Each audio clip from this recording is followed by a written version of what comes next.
Very good morning बच्चों, very warm welcome to all of you. आप सभी को मेरी तरफ, प्रदीप की तरफ से आपके अपने चैनल प्रदीप फिजिक्स प्लैनेट में आपका स्वागत है। अब हम आ चुके हैं यूनिट मेजरमेंट के एक इंपॉर्टेंट लास्ट पार्ट पर। वो इंपॉर्टेंट लास्ट पार्ट है एरर एनालिसिस, मतलब त्रुटि विश्लेषण, मतलब गलतियों के बारे में आज बात करेंगे। गलतियां जो इंसान के लाइफ में है ही, वो कुछ भी करता है गलती होनी ही है, और गलती हो तो अच्छा है क्योंकि गलतियों से आदमी सीखता है। तो आज हम लोग यहाँ भी गलती बात करेंगे। फिजिक्स में भी गलतियां होती हैं और गलतियां कैसे होती हैं, तो गलतियां करने के लिए हमारे पास कुछ चीजें होनी चाहिए। तो यहाँ पे भी वो चीजें हैं, और वो चीजें कोई और नहीं। आप जब कोई काम करते हो तो अलग अलग फील्ड में आप जब करते हो तो ऐसा तो नहीं है कि इसी फील्ड में गलती होगी, इस फील्ड में गलती नहीं होगी, ऐसा तो नहीं है। इस तरीके से फिजिक्स में भी है कि जब किसी भौतिक राशि का आप मेजरमेंट करते हो, मापन करते हो, तो वहां पे भी कुछ इधर उधर बातें हो जाती है। उधर उधर बातें का मतलब क्या है कि आपने मेजरमेंट किया कुछ और हो गया गलती से कुछ और मेजर कर लिया, मतलब थोड़ा ज्यादा कर लिया फिर थोड़ा कम कर लिया। तो भौतिक राशियों के इसी कम और अधिक होने की प्रक्रियाओं को हम लोग कहते हैं गलतियां। जो आपके मेजरमेंट में थोड़ा डिफरेंस आ जाता है, मापन में थोड़ी इधर उधर हो जाती है, वैल्यू भिन्न आ जाती है, डिफरेंट आ जाती है, इसी को हम लोग कहते हैं एरर। ठीक है, तो एरर आने के चांसेस तभी हैं जब आप किसी फिजिकल क्वांटिटी को मापोगे, और मापने के लिए क्या चाहिए? यंत्र चाहिए। एग्जैक्टली सही सुना, यंत्र। Measurement scale. तो स्केल क्या होता है? स्केल जैसे कि आपने नॉर्मल जो स्केल आपके बैग में होगा वो स्केल, वो भी एक नॉर्मल स्केल है जिसको पटरी आप या मेजर स्केल कहते हैं। दूसरा बच्चों आप जाकर के जरूर लैब में देखेंगे, इस साल का मुश्किल हो रहा है लॉकडाउन की वजह से, लेकिन आप जरूर देखेंगे, और वो कुछ और नहीं, वर्नियर कैलिपर्स है। वर्नियर कैलिपर्स आप देखेंगे तो उसके बारे में हम लोग अलग से बारे में जानकारी हासिल करेंगे। तो वर्नियर कैलिपर्स भी एक मेथड है जिससे हम तख्ते की मोटाई वगैरह निकालते हैं, किसी शीट की मोटाई निकालते हैं, उसे कहते हैं वर्नियर कैलिपर्स। फिर उसके बाद बात आती है वर्नियर के बाद स्क्रू गेज, पेंच मापी। पेंच मापी का काम है बेसिकली जो हमारे बाल वगैरह होते हैं, जो बहुत पतले ट्यूब होते हैं, जो बहुत ही पतले, मतलब मीटर स्केल से तो पॉसिबल नहीं हो पाते, ऐसे इंस्ट्रूमेंट को हम लोग मेजर करते हैं आपके गोलाई स्क्रू गेज से। स्क्रू गेज भी एक यंत्र है, उससे भी मापन ही होता है। तो अलग अलग यंत्रों का मापन हम लोग अलग अलग तरीके से पढ़ते हैं। तो जब हम गलती करने जाते हैं तो सबसे पहले ये चेक करते हैं कि हम गलतियां करेंगे तो कैसे कर देंगे, कैसे गलतियां होंगी। तो वो यंत्रों की वजह से होती हैं, वो यंत्रों की वजह से प्राप्त होती हैं। तो पहले तो बात करते हैं एरर होता क्या है बच्चों। एरर, त्रुटि क्या होती है। ठीक है, तो किसी भौतिक राशि के मापन में, भौतिक राशि के मापन में यंत्र द्वारा प्राप्त होने वाले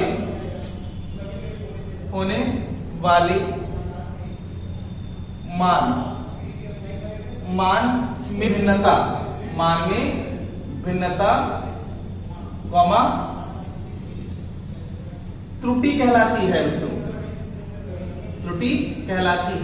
तो त्रुटि हो गई, ये किसकी वजह से हो रही है? यंत्र की वजह से। तो सारा श्रेय हम यंत्र को दे देते हैं। तो अब ये चेक करेंगे कि यंत्र से आप जब मेजर करने जाते हो तो कभी स्केल में देखिए छोटे खाने बने होंगे, और हर सेंटीमीटर के बीच में ये 10 खाने डिवाइड होते हैं। तो आज हम बात करने जा रहे हैं उसी 10 डिविजन्स के बारे में। ठीक है, आइए चेक करते हैं। तो आज मैं बात करूं उस 10 डिविजन, जब उस 10 डिविजन के बारे में बात करते हैं तो मैंने आपसे कह दिया भाई चलो 6.4 सेंटीमीटर मेजर करिए। तो आप 6.4 सेंटीमीटर कैसे मेजर करते हैं? 6 इंचेस तक जाते हैं, और फिर उसके बाद 4 छोटे छोटे आप लाइंस को कवर करते हैं, तब आप 6.4 सेंटीमीटर तक पहुंचते हैं। तो ये जो 6.4 जा रहे हैं उसके लिए आपके पास पैरामीटर है 1 2 3 4, एक बार को आप कवर करते हैं। तो जो छोटे छोटे बार होते हैं उस एक यूनिट छोटे बार जिससे छोटी वैल्यू आप मेजर नहीं कर सकते।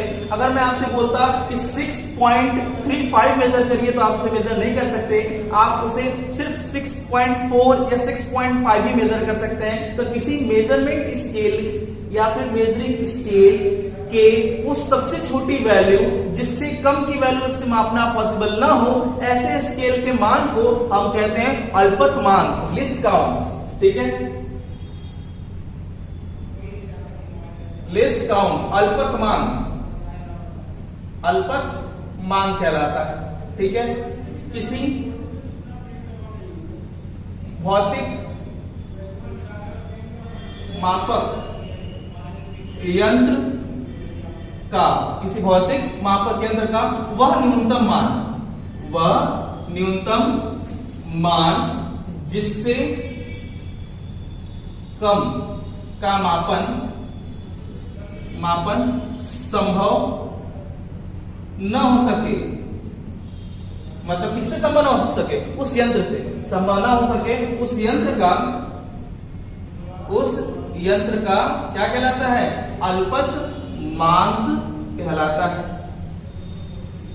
अल्पतमांक कहलाता है।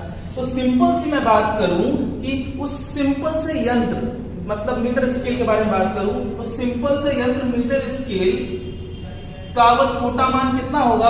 एक सेंटीमीटर के बीच में ऐसे 10 ब्लॉक से डिवीजन है, तो इसका जो अल्पतमांक होगा वो बच्चों होगा आपका 1/10 दैट इज 0.1 सेंटीमीटर। मतलब इससे कम वैल्यू मेजर करना उससे संभव नहीं है। ठीक है, मीटर स्केल के बाद बच्चों बात आती है आपके वर्नियर की। वर्नियर अभी मैंने बताया, वर्नियर कैलिपर्स कहते हैं इसको बच्चों। वर्नियर कैलिपर्स यह यंत्र है जिसकी सहायता से मोटाई वगैरह ज्ञात करते हैं। ये इससे थोड़ा अच्छा होता है, मतलब ज्यादा छोटा मेजर कर सकता है। तो ये हो गया यहाँ पे इसके 1 सेंटीमीटर के बीच में, इसके 1 सेंटीमीटर के बीच में 100 डिविजन्स होते हैं। मतलब हम ये कह सकते हैं, यहाँ पे हम ये कह सकते हैं कि 1/100 या फिर आप कह सकते हैं 0.01 सेंटीमीटर बच्चों। 1/100 या 100 डिवीजन के लिए 0.01 सेंटीमीटर। इससे शुद्धता मतलब कि और अच्छे से आप मेजर कर पाएंगे।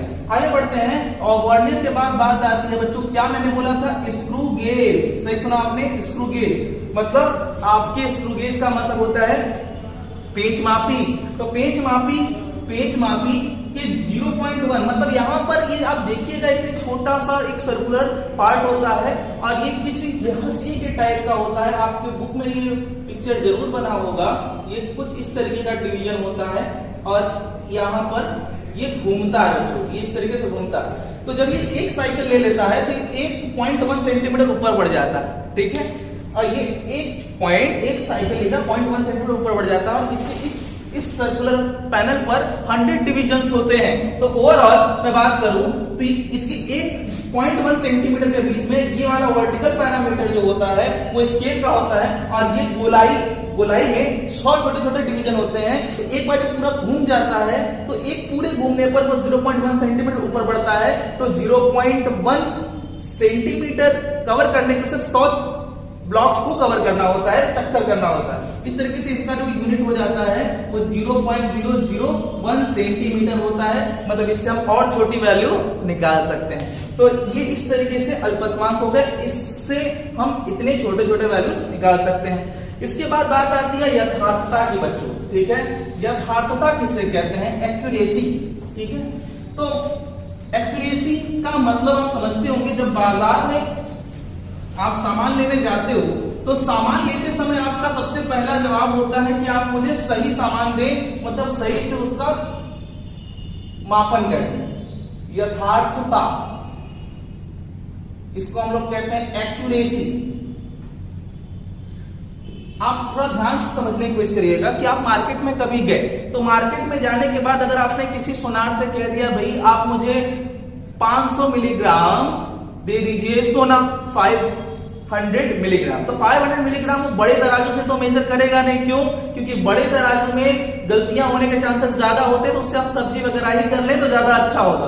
उनके पास उसके लिए परफेक्ट इंस्ट्रूमेंट होता है जिससे वो मेजर करते हैं और उससे वो 500 मिलीग्राम ही आपको प्रोडक्ट देंगे, उससे ज्यादा दे नहीं सकते। तो उसके लिए उन्होंने क्या रखा हुआ है? उसके लिए उनके पास एक बैलेंस है और वो बैलेंस में डेसिमल के बाद वैल्यूज आती है। तो डेसिमल के बाद वैल्यूज का मतलब बात हो जाए कि अगर मैं 4.5, 4.56 और 4.563 के बारे में बात करूं तो मैं आपसे पूछूं कि अगर मैं आपको सामान लेने के लिए बोल दूं कि चलिए आप इसमें कौन सा सामान ज्यादा प्रिफर करेंगे, ज्यादा सही किस जिसको आप बताएंगे। देखिए ये मीटर स्केल्स है, 0.1 1 डिजिट तक है, ये 2 डिजिट तक है तो ये वर्नियर से होगा, और ये 3 डिजिट तक है तो मे भी ये किससे होगा, तो गेज से होगा। तो इसमें शुद्धता की मैं बात करूं तो इसमें दशमलव के 3 स्थान तक है, उसमें 63.063 की भी वैल्यू है, इसकी वैल्यू है, लेकिन यहाँ पे ये वैल्यू देखने को नहीं मिलती। तो यहाँ पर मैं अगर लेने की बात करूं, आपको अथॉरिटी की बात करूं किससे आप लेना पसंद करेंगे, तो आप इसके साथ जाएंगे। मतलब क्या है कि डेसिमल की जितनी ज्यादा प्लेसेस होंगी आप उस वैल्यू को उतना ही ज्यादा क्या करेक्ट या एक्यूरेट कहेंगे। दिस मींस व्हाट कि इसका अल्पतमांक मतलब छोटी वैल्यू और कम है, इसका थोड़ा ज्यादा है, तो अल्पतमांक जितना कम होगा वैल्यू उतनी अच्छी होगी। तो यहाँ पे आप क्या कह सकते हैं कि किसी यंत्र की यथार्थता उसके अल्पतमांक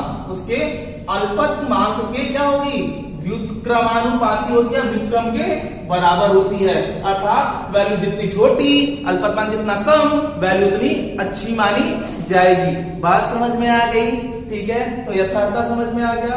नेक्स्ट बात करेंगे हम लोग कि त्रुटियों के कितने प्रकार होते हैं। तो मैं सिंपल सी बात बता दूं कि एरर तो बहुत टाइप के होते हैं, ठीक है।